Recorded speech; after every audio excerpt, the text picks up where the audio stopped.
The year is 2025. I'm back in my trusty Hyundai i10 1.1 CRDI, a vehicle that has now seen its fair share of Gujarat's roads. Today's 1 hour driving experience takes me through the Anand Rules area, a term that evokes a sense of order and perhaps a slightly different driving culture compared to the bustling chaos of Ahmedabad. Having spent considerable time navigating both, I'm curious to observe the nuances. Setting off from the outskirts of Anand city, the immediate difference is noticeable. The traffic feels more disciplined, the honking less incessant. There's a certain adherence to lane discipline that, while not absolute, is definitely more prevalent than in Ahmedabad. It's a welcome change, a slightly more relaxed pace that makes driving less stressful.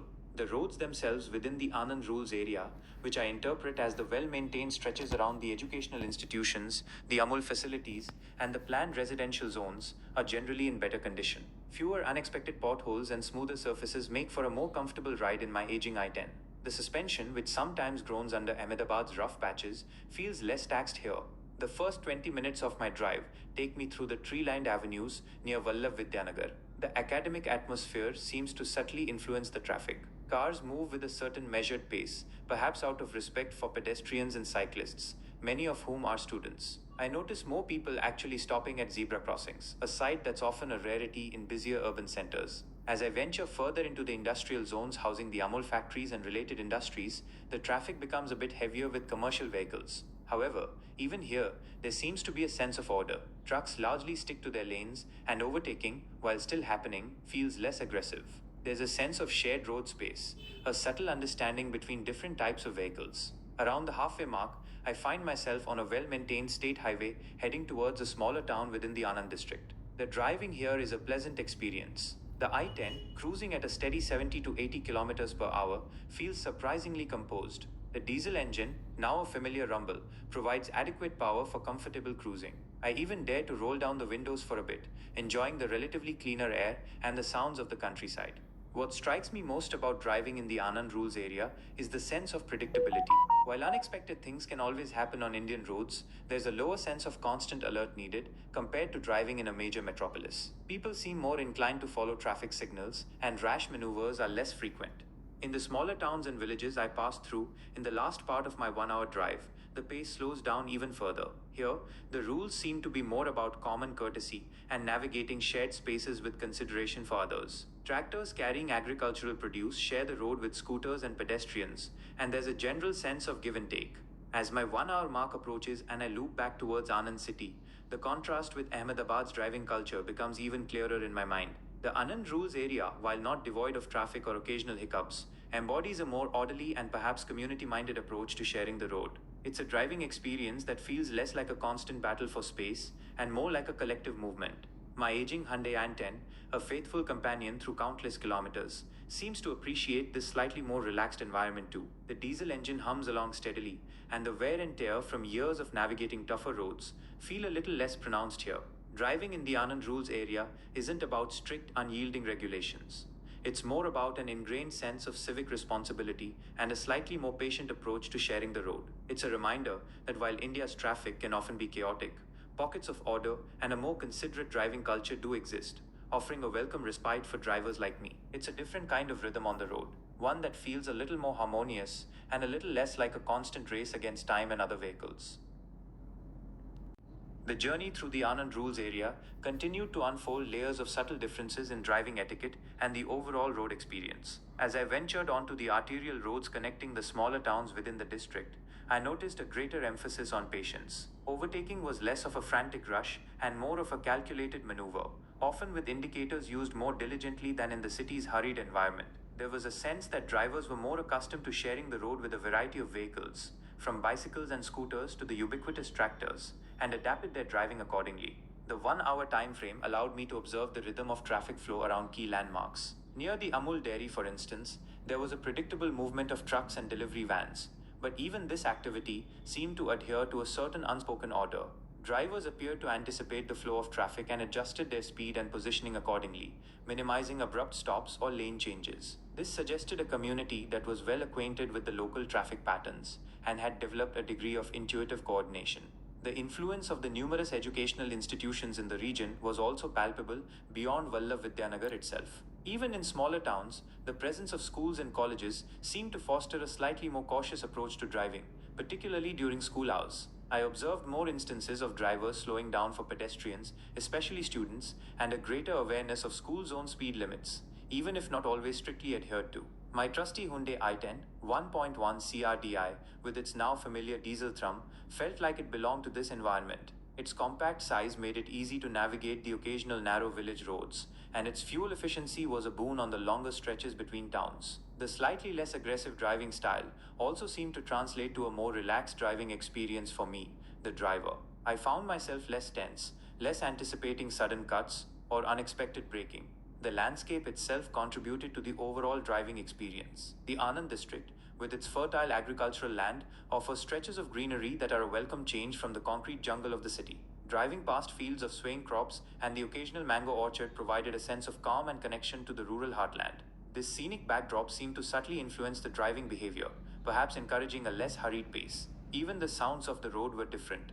The incessant honking that defines city driving was replaced by the more intermittent sounds of tractor engines, the ringing of bicycle bells, and the occasional call of birds. It was a less jarring soundscape, contributing to a more tranquil driving experience. As my hour drew to a close and I headed back towards the more urbanized parts of Anand city, the contrast with the rules area became more pronounced. The traffic density increased, the pace quickened, and the adherence to lane discipline seemed to lessen. It was a gradual transition, but a noticeable one. Driving through the Anand rules area in my Hyundai i10 was more than just a journey. It was an observation of a distinct driving culture, one that seemed shaped by the region's educational focus, its agricultural rhythm, and perhaps a stronger sense of community. It was a reminder that even within the same state, subtle yet significant differences in driving behavior can exist, influenced by the local environment and the prevailing social norms. My little diesel hatchback, a witness to countless kilometers across Gujarat, seemed to appreciate this slightly more ordered and considerate way of navigating the roads. The familiar clatter of the 1.1-liter diesel engine filled the narrow lane as my trusty Hyundai i10, and I embarked on a short journey to a village nestled just a few kilometers outside the main roads of the Anand district. It was a late afternoon drive, the sun beginning its gentle descent, casting long shadows across the dusty paths. Leaving behind the relatively smoother state highway, the road narrowed considerably, transforming into a single-lane track with patches of uneven tarmac and loose gravel. The i10, with its compact dimensions and relatively soft suspension, handled this transition surprisingly well. I slowed down, navigating carefully around the occasional pothole and the stray cow that seemed to have the right of way. The air immediately felt different. The faint hum of industry and the general bustle of the connecting roads were replaced by a quieter, more earthy atmosphere. The scent of wood smoke mingled with the sweet fragrance of blooming jasmine from the courtyards of the houses we passed. Driving through this village was a slow, almost meditative experience. The pace of life here was visibly different. Children played cricket in open grounds, their laughter echoing in the still air. Women sat on the verandas of their traditional homes, engaged in conversation or intricate embroidery. Elderly men gathered under the shade of banyan trees, their faces etched with the wisdom of years. The i10, in its modest way, became a part of this slow-moving tableau. Its gentle diesel thrum was a soft counterpoint to the sounds of rural life. People glanced at the car as we passed, their expressions a mixture of curiosity and familiarity. There was no sense of hurry or impatience, neither from the villagers nor, consequently, from me. The rules of the road here were less about strict adherence to traffic laws and more about a shared understanding and mutual respect. If a tractor laden with sugarcane occupied most of the lane, the unspoken rule was to wait patiently for a safe opportunity to pass. If a group of children was walking along the side, the natural instinct was to slow down significantly and give them ample space. The architecture of the village was charming in its simplicity. Houses built with local materials, often painted in vibrant colors, lined the narrow lanes. Courtyards opened up to glimpses of daily life, cattle being tended to, grains being dried in the sun, families sharing tea. It felt like stepping back in time, a world away from the hustle and bustle of the city, even though it was geographically so close. My 1 hour drive through this village wasn't about reaching a destination quickly, it was about the journey itself, about immersing myself in a different rhythm of life. The i10, despite being a modern machine, felt surprisingly at home in this rustic setting. Its small size allowed it to navigate the tight turns with ease, and its fuel efficiency meant I could explore the village and its surroundings without worrying too much about fuel consumption. As the sun began to dip below the horizon, painting the sky in hues of orange and purple, I found a quiet spot under a neem tree to turn the car around. The air was cooler now, carrying the scent of the evening meal being prepared in the village kitchens. The sounds of the day were gradually giving way to the chirping of crickets and the distant calls of night birds. Driving back towards the main road, the transition felt almost jarring. The increase in speed and the return to more structured traffic felt like re entering a different world. But the memory of the slow pace, the gentle interactions, and the earthy charm of the village lingered. That 1 hour drive into the heart of a Gujarati village in my Hyundai i10 was a reminder of the simple beauty and the unhurried pace that still exists just beyond the edges of urban life. The car, a reliable companion, had once again facilitated an experience, a brief immersion into a world where the rules of the road were less about lines and signs and more about community and respect. It was a gentle journey for a gentle car, a quiet exploration of a different kind of rhythm. You're right, the Hyundai i10 with the 1.1-liter diesel engine was quite a noteworthy car in its time and even holds a certain appeal today. Here's why many considered it a very positive adjective car: fuel efficiency champion.